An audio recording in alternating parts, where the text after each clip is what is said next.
Senhoras e senhores acadêmicos, amigos e amigas desta casa, muito boa noite.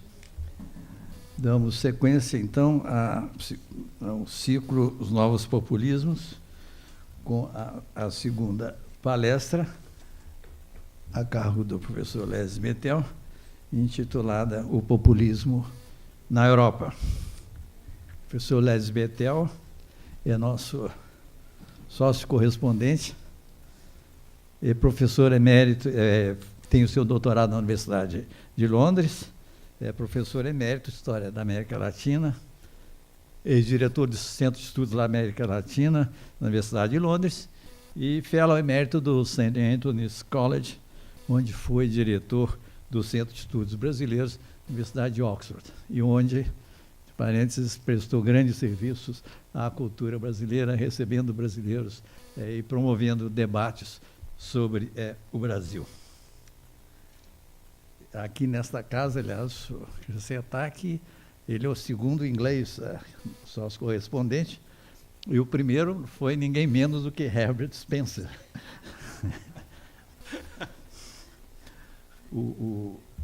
Ele é também membro da Academia Brasileira de Ciências, sócio correspondente da Academia Brasileira de Ciências.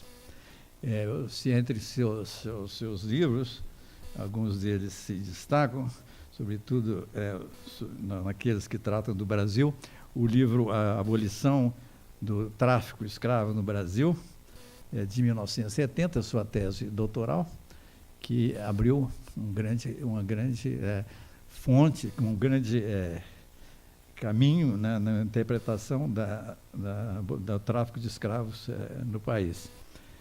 Ele tem também um livro o último livro dele é sobre Joaquim Nabuco, o Joaquim Nabuco no Mundo, abolicionista, jornalista e diplomata, e, aliás, eu acho que o mais recente, sou do mesmo ano, 2016, um livro sobre Eric Hobsbawm, Viva la Revolución, Eric Hobsbawm sobre a América Latina.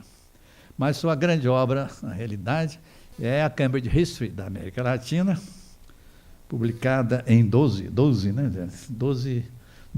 volumes, é uma obra realmente monumental, uma referência sobre a história da América Latina, e foi traduzida em português, não sei se todos os volumes já foram traduzidos, não.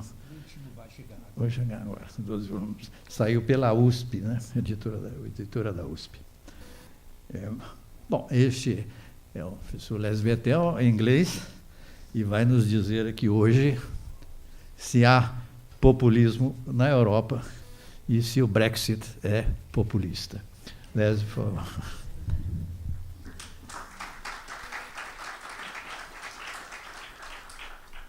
Boa tarde a todos.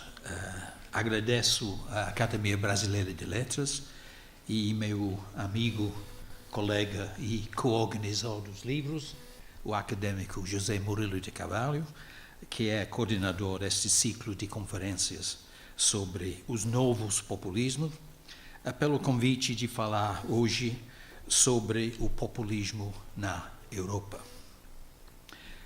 Em uma conferência para definir o populismo, realizada no London School of Economics em 1967, exatamente há 50 anos, o renomado cientista político norte-americano Richard Hofstadter, autor do American Political Tradition, The Age of Reform, The Paranoid Style in American Politics, apresentou um paper intitulado Everyone is talking about populism, but no one can define it.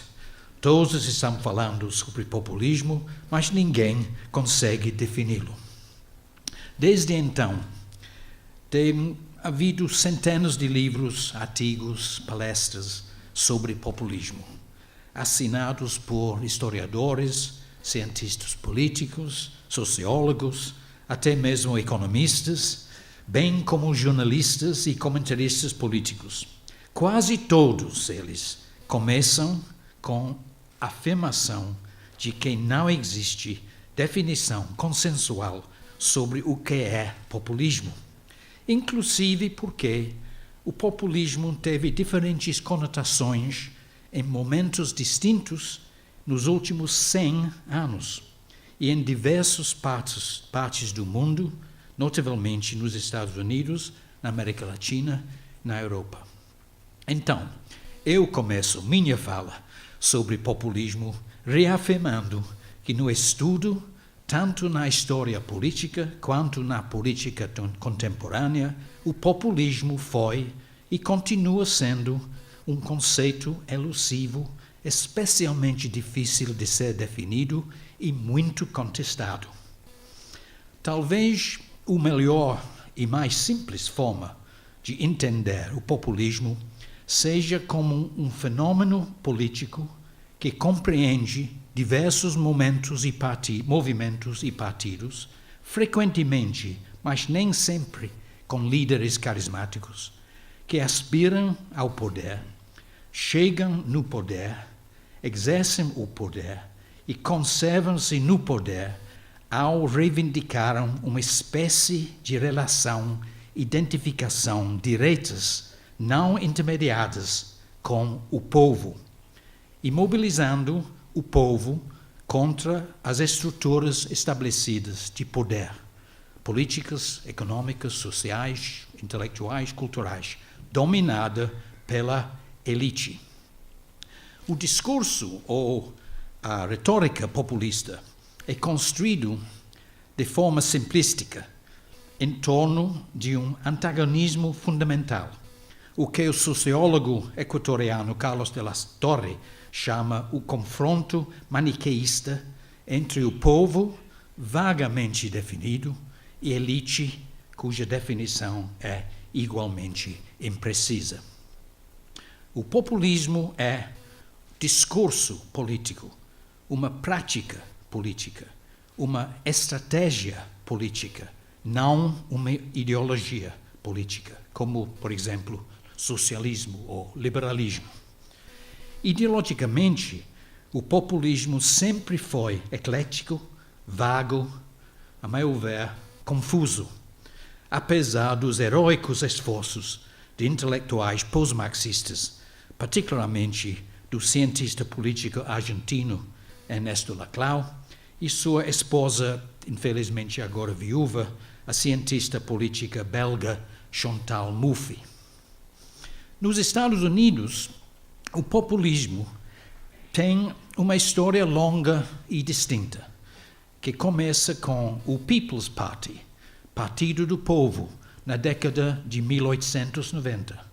Passa por Huey Long, governador de Louisiana, nos anos 20, pelo padre Charles Coughlin, nos anos 30, por George Wallace, famoso governador de Alabama, na década de 60, por Ross Perot, em 1992, até Bernie Sanders, à esquerda, e Donald Trump, à direita, em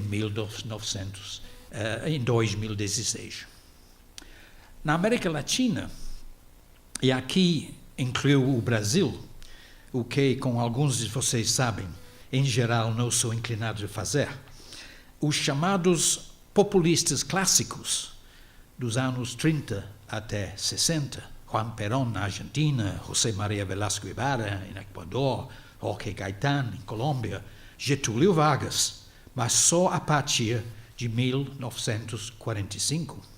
Eles, reformistas, nacionalistas, desenvolvimentistas, contra as velhas oligarquias, eles mobilizaram o povo. E o povo significa a nova classe operária urbana e a nova classe média baixa formada por funcionários públicos.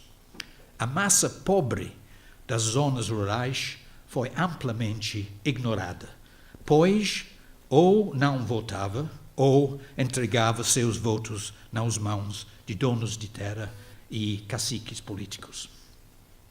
Os chamados neopopulistas surgiram na América Latina a partir do final da década 80, depois que muitos cientistas políticos e sociólogos anunciaram o fim do populismo na América Latina. Aproveitando da persistência da pobreza e desigualdade extremas e da terceira onda de democratização, os neopopulistas também conseguiram mobilizar setores de população que antes eram excluídos politicamente. O povo agora significa os novos pobres urbanos, resultante de um êxodo rural sem precedentes. E a classe baixa rural, inclusive, em muitos países, as populações indígenas. Assim, os neopopulistas ampliaram substancialmente a base social do populismo clássico. No poder, os populistas de direita, Carlos Menem, Alberto Fujimori, Fernando Collor de Mello, implementaram agendas neoliberais que pouco fizeram para melhorar a situação dos pobres que os elegeram. Os neopopulistas de esquerda, Hugo Chávez, Evo Morales, Rafael Correa, Luiz Inácio Lula da Silva, em 2010 e certamente em 2018, se ele pudesse candidatar.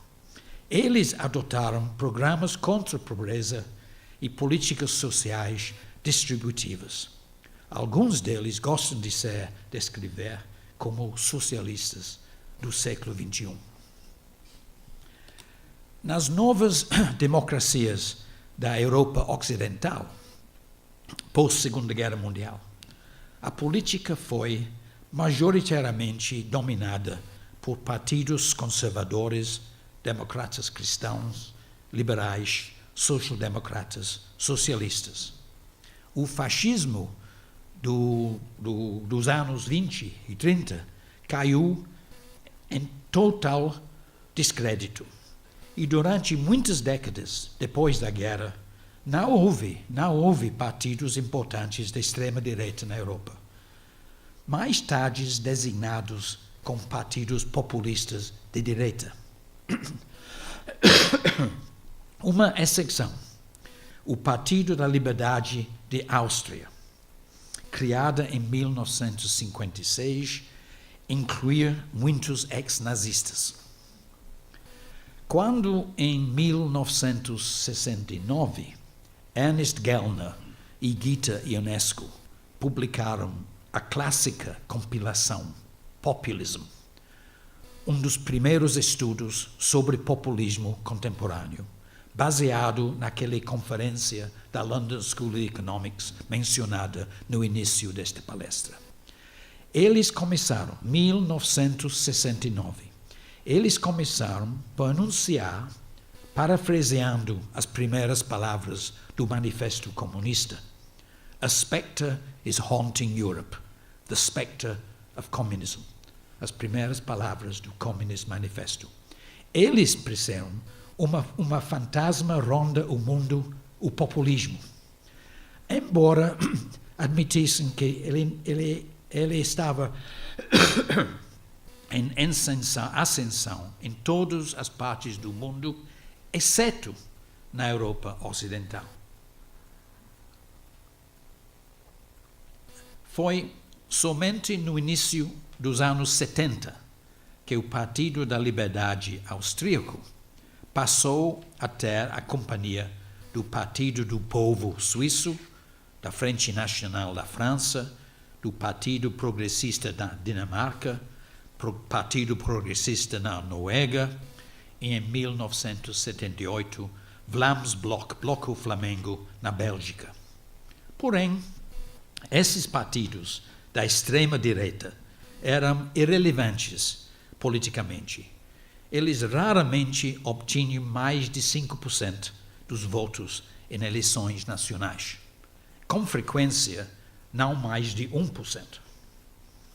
O PASOK, Movimento Socialista Panhelênico, liderado por Andreas Papandreou, na Grécia, é o único exemplo do partido populista a ter êxito nacional e, de fato, ter formado um governo. E PASOK era um partido populista da esquerda, não de direita. O PASOK venceu a eleição de 1981, após a queda da ditadura militar, com 48% dos votos. Seu slogan era "PASOK no governo, o povo no poder". A partir do final dos anos 80, os partidos europeus da extrema-direita, entre os quais alguns que já existiam havia mais de uma década e outros eram recentes, eles tiveram um módico avanço ao adotarem uma postura populista mais perceptível. Eles conseguiram capitalizar o fim do boom econômico e aumento contínuo do padrão da vida pós-guerra e também os primórdios da globalização do final do século XX, a adoção de políticas neoliberais e desmantelamento do welfare state. Além disso, em muitos países, os populistas aproveitaram a hostilidade popular cada vez maior em relação aos imigrantes não europeus, chegados à Europa em um período anterior de falta de trabalho, e uma resistência considerável da população à maior integração europeia, definida pelo Tratado de Maastricht em 1992. A reviravolta veio em 1986. A Frente Nacional de Jean-Marie Le Pen obteve 10% dos votos nas eleições da Assembleia Francesa. Georges Haider assumiu a liderança do Partido da Liberdade na Áustria e acabou recebendo 17% dos votos em 91 e 27% em 99. As eleições nacionais transformam o Partido do Povo Suíço na maior bancada na Assembleia Federal Suíça, Partido Progressista no segundo maior partido de Noruega. O Partido Popular Dinamarquês tornou-se o terceiro maior do país, democratas suecos, Partido Verdadeiros finlandeses conseguiram cadeiras no parlamento pela primeira vez. Não havia partidos populistas na Holanda, até Pim Fortuyn criar em 2002 o Partido Lista, que 3 meses depois ficou em segundo lugar nas eleições parlamentares, com 17% do voto, apesar do assassinato do seu líder. E na França, Le Pen foi o segundo colocado no primeiro turno das eleições presidenciais em 2002, antes de sofrer uma derrota esmagadora no segundo turno vencido por Jacques Chirac. Foi na Itália, porém, que o populismo de direita teve maior sucesso neste período.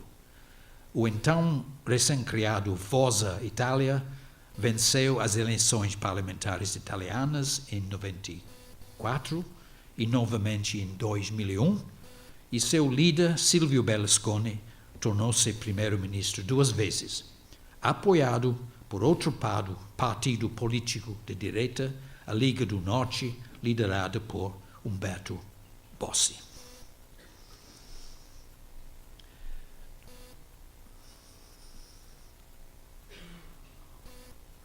Nos últimos 10 anos, principalmente nos últimos 3 ou 4 anos, partidos populistas da extrema-direita, antigos e novos, no norte e no oeste da Europa, incluindo todos os países escandinavos, têm sido ainda mais bem-sucedidos. O Partido da Liberdade de Áustria ficou em terceiro lugar nas eleições europeias de 2014, com 20% dos votos e mais de 30% em Viena, e primeiro lugar nas eleições parlamentares de outubro de 2015. E em dezembro do ano passado, seu candidato Norbert Hofer quase se elegeu presidente de Áustria. Ele foi mais votado no primeiro turno, mas perdeu muito apertado no segundo turno. Na França, a candidata da Frente Nacional, Marine Le Pen, ficou em terceiro lugar no primeiro turno da eleição presidencial em 2012 e foi o mais votado nas eleições europeias de 2014. No pleito presidencial no início deste ano, foi derrotada por Emmanuel Macron no segundo turno, embora tenha sido 35% dos votos na França. Na Holanda, o Partido para a Liberdade, PVV, liderado por Geert Wilders, ficou em terceiro lugar nas eleições europeias. Antes das eleições parlamentares deste ano, o PPV estava à frente nas pesquisas, mas acabou perdendo para o Partido Popular para a Liberdade e Democracia, VVD, em parte porque o VVD adotou sua roupagem populista. Todos os políticos deveriam ser populistas. Nós somos o povo, declarou o conservador Mark Rutte, líder do VVD, que se tornou o primeiro-ministro holandês.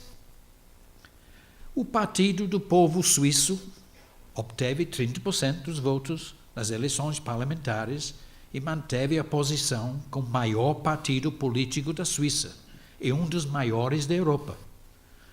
O Partido Popular Dinamarquês ficou em terceiro lugar nas eleições europeias e segundo lugar nas parlamentares no ano passado. Na Finlândia, o Partido dos Finlandeses ficou em segundo lugar e aderiu à coligação governista de centro-direita. O Partido Democratas Suecos, por muitos anos, no ostracismo por causa de suas origens neonazistas, foi terceiro mais votado nas eleições tanto europeias quanto as nacionais, em 2014, assim como o Partido Progressista na Noruega também. O Partido de Independência do Reino Unido, UKIP, nunca tinha conseguido mais de 3% dos votos em eleições europeias ou nacionais, mas foi o mais votado nas eleições europeias em 2014, com 27% do voto. Depois, ficou em terceiro lugar nas eleições parlamentares britânicas, com 12% dos votos, apesar de ter obtido apenas uma cadeira na Câmara dos Comuns devido ao sistema eleitoral distrital britânico. Esses resultados causaram pânico na liderança do Partido Conservador e levaram diretamente à desastrosa decisão de David Cameron de convocar um referendo sobre a participação do Reino Unido na União Europeia, cujo resultado foi a favor do Brexit. A meu ver, suicídio nacional. Uma exceção nessa história de relativo sucesso dos partidos populistas da direita na Europa Ocidental nos últimos anos foi a Itália. A Forza Itália venceu as eleições parlamentares de 2008 e colocou Silvio Berlusconi em terceiro mandato como primeiro-ministro, mas entrou em declínio após Berlusconi renunciou em 2011 e 2 anos depois foi condenado por evasão fiscal e proibido de concorrer a cargos públicos por 6 anos. No entanto, a Liga do Norte continua tendo apoio de cerca de 15% nas pesquisas de opinião. Até mesmo a Alemanha tem um partido populista de direita cada vez mais proeminente, o Alternativa para a Alemanha, fundado em 2013. Em setembro do ano passado, o AfD obteve cadeiras em 13 dos 16 parlamentos estaduais. Nas eleições marcadas para o dia 24 deste mês, parece ter certeza de atingir os 5% necessários para entrar no Bundestag pela primeira vez. Talvez, uma calculação, talvez com 60 cadeiras, que seria extraordinário. A maior onda populista de direita nesses anos, entretanto, ocorreu no leste europeu e na Europa Central, pós-comunista, onde Hungria, Polônia, a República Tcheca, Eslováquia, Eslovénia e os Estados Bálticos aderiram à União Europeia em 2004, Bulgária e Romênia em 2007, Croácia em 2013. Na Hungria, o Fidesz, União Cívica Húngara, foi enormemente majoritário em duas eleições nacionais. Em 2010 e 2014, obteve mais de 2/3 das cadeiras na Assembleia Nacional. O controverso populista de direita Viktor Orbán é primeiro-ministro desde 2010. Na Polônia, o Partido Lei e Justiça, fundado em 2001 pelos gêmeos Lech e Jarosław Kaczyński, ficou em segundo lugar nas eleições legislativas e eleições europeias, com aproximadamente 30% dos votos. Mas, em 2015, o partido não só elegeu, em maio, seu candidato a presidente, Andrzej Duda, com mais de 50% do voto, mas também em novembro obteve, pela primeira vez na história da Polônia, pós-comunista, maioria absoluta na legislativa. Jarosław Kaczyński permanece como presidente do partido e figura dominante na política polonesa. O Lech morreu em um acidente aéreo em 2010. Na Eslováquia, o líder populista de direita, Robert Fico, da direção social-democracia, é o primeiro-ministro desde as eleições de 2012, quando o partido recebeu quase 50% dos votos, obteve maioria absoluta no parlamento e fez uma coligação governista com o ultranacionalista Partido Nacional Eslovaco pela segunda vez. Na República Tcheca, há dois partidos populistas de direita. O ANO, sim, que ficou em segundo lugar nas eleições parlamentares com 19% do voto, e o Alvorado Democracia Direta, com 7%.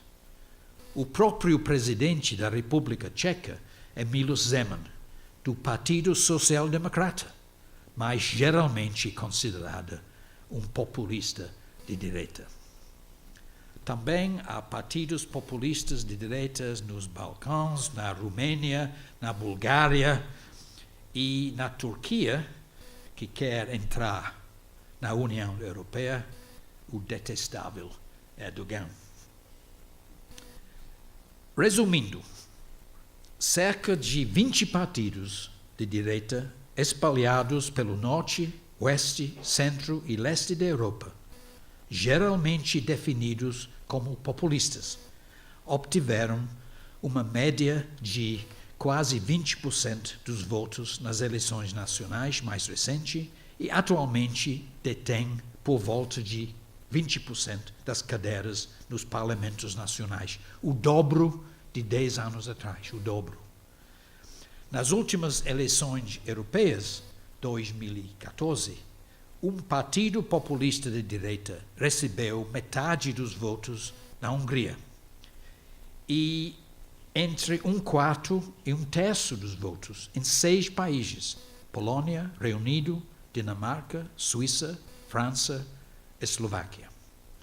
Partidos populistas de direita estão no governo de 2 países, Hungria e Polônia, e dividem poder em coligações governistas em outros 5, República Tcheca, Eslováquia, Noruega, Suíça e Finlândia.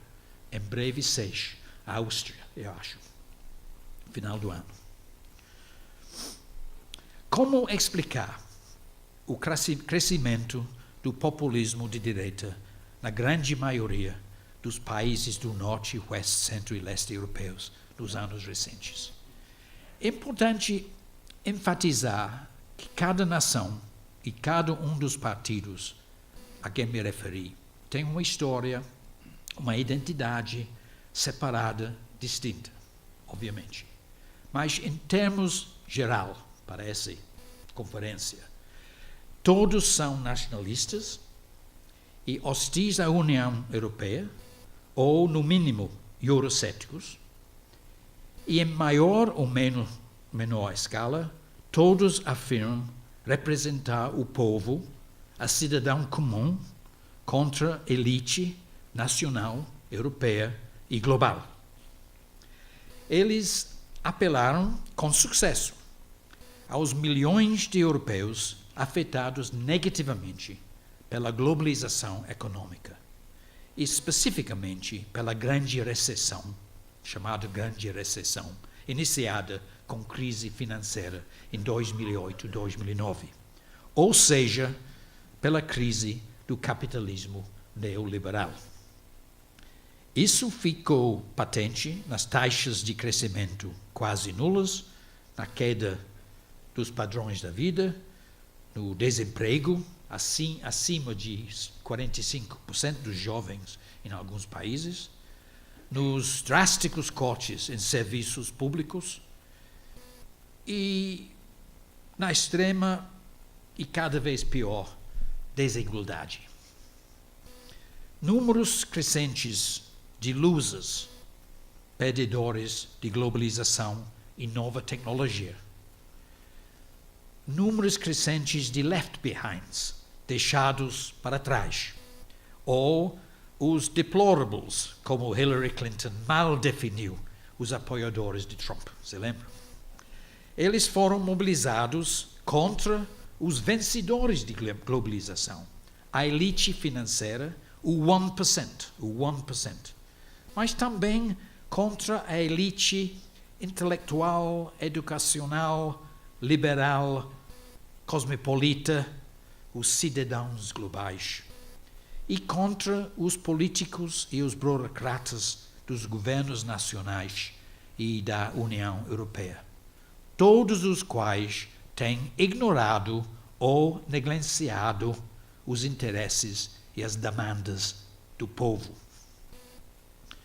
Os partidos populistas europeus têm tirado proveito da crise contemporânea da democracia representativa e da desilusão popular com os partidos políticos tradicionais, incluindo os partidos de esquerda e centro-esquerda, reveladas na filiação e identificação em baixa, na queda de porcentagem dos votos que eles recebem e na redução do comparecimento nas eleitores às urnas.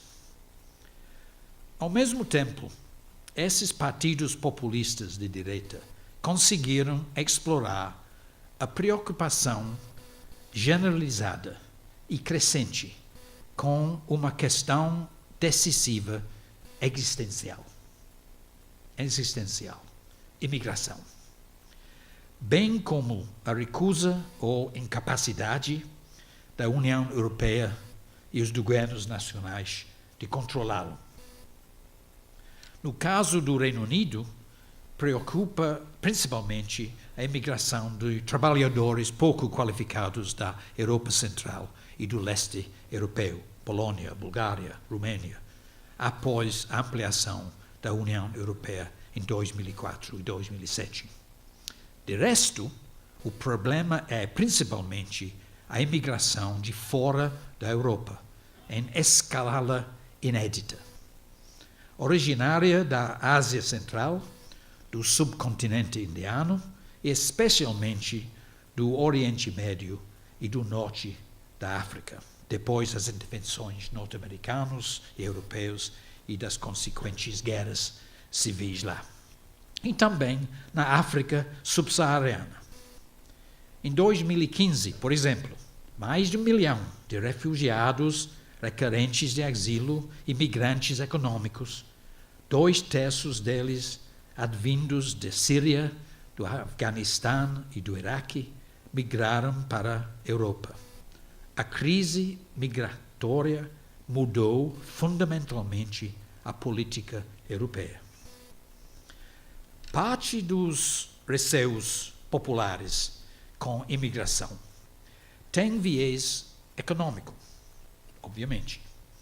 Competição por empregos, a queda no valor dos salários, a pressão nos serviços públicos de habitação, saúde e educação. Outra parte, talvez mais importante, a meu ver, é de cunho sociocultural. A perda da identidade, tanto nacional quanto local, diante da chegada massiva e repentina de centenas de milhares de estrangeiros, grande parte muçulmana. Atentados terroristas, de grande ou pequeno porte, agressões sexuais e o aumento de criminalidade em geral, têm intensificado a preocupação com a imigração, especificamente a islâmica, o que tem sido explorado com eficácia pelos partidos populistas xenofóbicos da direita na Europa, muitos dos quais dados a cinicamente frisar seus credenciais cristãos ou seculares liberais. Segundo o outro deplorável Viktor Orbán, na Hungria, a questão histórico-crucial é o que é? Se a Europa vai continuar sendo o continente dos europeus. Por que devemos nos preocupar com a ascensão dos partidos populistas de direita na Europa? Afinal, eles não são partidos fascistas. A Europa tem, sim, seus partidos fascistas. Por exemplo, Jobbik, Movimento para a Hungria Melhor, que obteve 20% dos votos nas eleições de 2014. E Aurora Dourada, na Grécia. Mas os partidos populistas de direitas não são partidos fascistas, apesar de terem suas origens no fascismo e sim nacionalistas, alguns abertamente racistas e até mesmo antissemitas. Eles contestam eleições democráticas, concorridas, tanto nacionais como europeias, como os outros partidos. Eles não são militaristas. A maioria não se envolve em ações políticas violentas e geralmente são contra o culto de um líder forte. No entanto, quase todo estudo sobre populismo na Europa é negativo. Argumenta-se que o populismo é ameaça à União Europeia. Todas as suas falhas trouxe paz, prosperidade, estabilidade política ao continente e efetivamente conteve nacionalismo. Pela primeira vez em 30 anos, a desintegração da União Europeia é possível. Para alguns, mesmo provável. Ao fazer dos estrangeiros, particularmente imigrantes muçulmanos, um bode expiatório para todos os males da Europa e atacar o próprio conceito de multiculturalismo, o populismo ameaça a estabilidade social e a harmonia racial, étnica e religiosa. O mais grave argumento é que o populismo é considerado uma ameaça potencial à democracia representativa e liberal. Por abordaram questões reais que afetam milhões de pessoas e às quais os partidos convencionais têm dado pouquíssima atenção, pode-se aí dizer que os partidos populistas fortalecem a democracia. Até mesmo eles são salvadores da democracia. Porém, no poder, os partidos e políticos populistas invariavelmente são autoritários. Como eles representam sozinhos o povo, as restrições constitucionais e institucionais à vontade do povo podem ser ignoradas ou até retiradas. elementos fundamentais para qualquer democracia: separação de poderes, independência do judiciário, liberdade de imprensa, direitos das minorias, liberdades individuais, etc., podem ser tratados como essencialmente contrários aos interesses do povo. E os oponentes são tratados como inimigos do povo. A chamada democracia iliberal, praticada por Viktor Orbán na Hungria, é um exemplo e um alerta. E Jaroslav Kaczynski, por exemplo, quer que Varsóvia siga Budapeste. Nos últimos anos, outro fenômeno populista, o chamado populismo de esquerda, surgiu na Europa meridional. Notavelmente na Grécia, o Syriza, coalizão da esquerda radical; na Itália, o Movimento 5 Estrelas; e na Espanha, Podemos. Syriza, fundado em 2004, recebeu menos de 5% dos votos, até, sob liderança populista de Alexis Tsipras, ficou em segundo lugar nas eleições nacionais em 2012 e nas eleições europeias também, mas com 25% dos votos. Nas eleições realizadas em janeiro de 2015, Syriza ficou em primeiro lugar e, coligado ao Partido Independente, conseguiu formar o governo da Grécia. O Movimento 5 Estrelas, fundado em 2009, invadiu o sistema partidário convencional nas eleições de 2013 com 30% dos votos e se tornou o partido populista mais bem-sucedido na Europa. O movimento, nas recentes pesquisas de opinião, tem altas expectativas para as próximas eleições parlamentares no ano que vem. Neste ínterim, obteve, em 2016, as prefeituras de Roma e Turim, ambos com candidatas mulheres. A prefeita de Roma, porém, não tem sido um sucesso por enquanto, e o partido levou uma surra nas eleições municipais no início deste ano.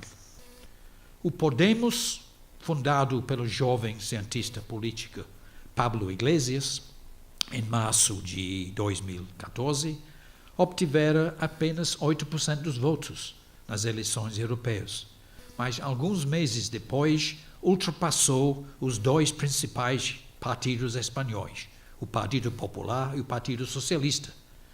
Nas eleições de dezembro de 2015, ficou em terceiro lugar, 21% dos votos.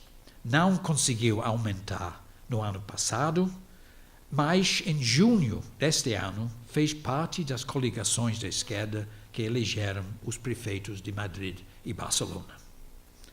Talvez possamos acrescentar nessa lista de partidos populistas de esquerda o La France Insoumise, fundado no ano passado, liderado por Jean-Luc Mélenchon, que fez 20% dos votos nas eleições presidenciais, e também o Partido Trabalhista Britânico, radicalizado, energizado por Jeremy Corbyn, e que ficou próximo de uma vitória nas eleições gerais deste ano, em junho. For the many, not the few, foi o slogan do Partido Trabalhista de Corbyn. Algumas dúvidas persistem, das quais eu confesso compartilhar, sobre seu populismo, se é que ele tem algum significado real, se populismo é uma ferramenta útil para uma melhor compreensão da história política recente e da política contemporânea na Europa. Para algumas das analistas que levam o populismo a sério, todas as suas manifestações são essencialmente iguais. Populismo é populismo. Para outros, e ao meu ver, eles estão certos, há uma diferença fundamental entre o populismo de direita e o de esquerda.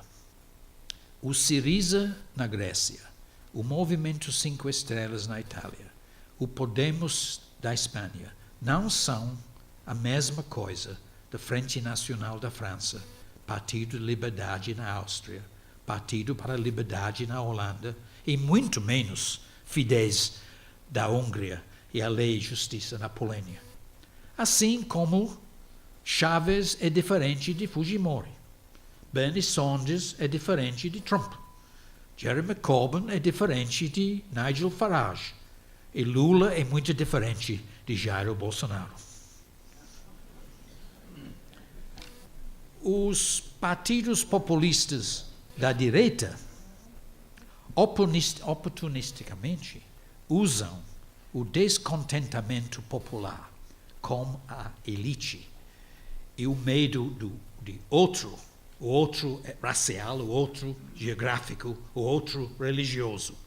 Descontentamento, medo popular com o outro e descontentamento com a elite.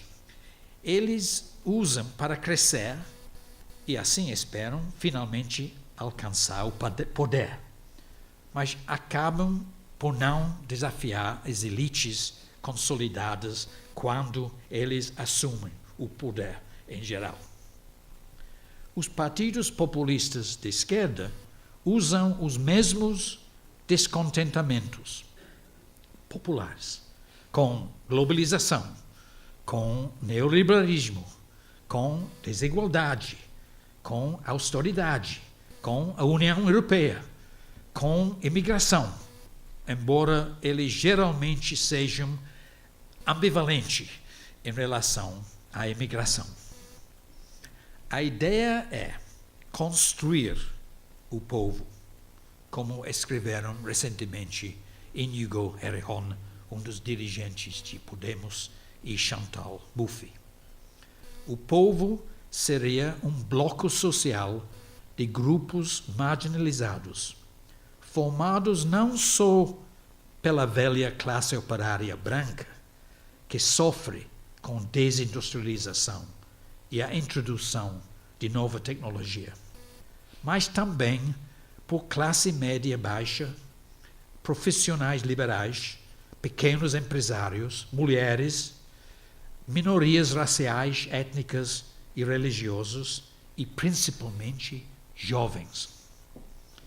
O sentido é de revitalizar a democracia, ganhar eleições e, uma vez no poder, desafiar e derrubar elite e efetuar uma distribuição significativa de riqueza e poder. Em grande medida, o povo contra o elite vai substituir o velho conflito de classes e os partidos populistas de esquerda substituíram os partidos tradicionais da esquerda socialista, social-democrática e trabalhista, já que estes foram cooptados pelo neoliberalismo e estavam em declínio em toda a Europa. Ao mesmo tempo, o desempenho da esquerda populista no poder, na Grécia, assim como em diversos países latino-americanos, pensam na Venezuela, não é animador, to say the least. Fenômenos politicamente marginais até 30 anos atrás. Os partidos populistas de direita e da esquerda tornaram-se um elemento permanente no cenário político europeu. É impossível dizer se continuaram a prosperar e crescer ou se atingiram o ápice e entraram em um período de declínio. Na esquerda populista, o governo do Syriza continua lutando com intratáveis problemas da Grécia, no contexto de dificuldades externas extremas. E o crescimento tanto do movimento 5 Estrelas na Itália, quanto Podemos na Espanha, parece estar, de certa forma, estancado. Os populistas de direita sofreram alguns reveses substanciais nos últimos 6 meses. 9 meses, talvez. Norbert Hofer, o candidato do Partido da Liberdade, acabou não sendo eleito presidente de Áustria. O Partido para a Liberdade de Geert Wilders não ganhou as eleições parlamentares holandesas. Marine Le Pen e a Frente Nacional se saíram menos bem do que o esperado nas eleições presidenciais e legislativas francesas.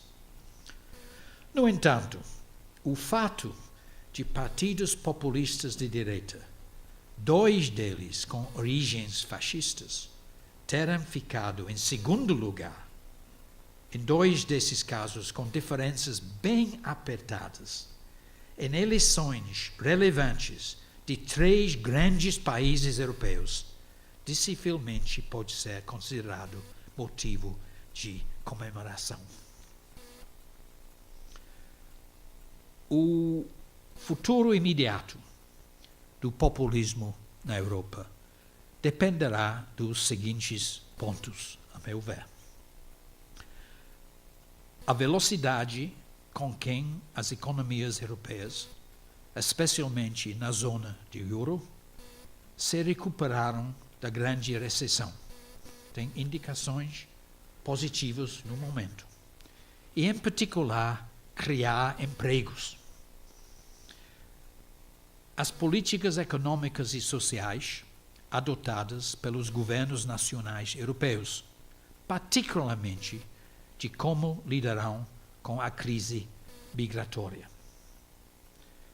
O fortalecimento das instituições democráticas e os partidos políticos tradicionais de centro-direito e centro-esquerda. A reforma e especialmente a democratização das instituições na União Europeia, o tratamento pela União Europeia dos países como Hungria e Polônia. Se esses 2 países solicitassem entrar na União Europeia hoje, provavelmente eles não seriam aceitos. E last but not least, os brasileiros gostam de usar essa expressão, last but not least, as consequências potencialmente profundas do Brexit, if it happens, se é que ele vai acontecer. Finalmente, não posso resistir concluindo com as palavras sobre populismo do José Honório Rodrigues, grande historiador brasileiro, meu mentor nas décadas 60 e 70, eleita à Academia Brasileira de Letras em 1969, o terceiro ocupante da cadeira 35. José Honório sempre foi, nos seus escritos, um defensor consistente dos interesses e direitos do povo brasileiro. Porém, ele era um inimigo do populismo. Populismo, ele escreveu em Conciliação e Reforma, é uma espécie de primitivismo político, um instrumento de agitação irresponsável, de meio desordenado de degradação da política e dos políticos, também um obstáculo ao crescimento ordenado e eficiente. O radicalismo vindo de cima, que mais agitava do que propunha construir, foi, como no poema de Carlos Drummond de Andrade, uma pedra no caminho da reforma e do progresso nacional. Não une, divide. Obrigado.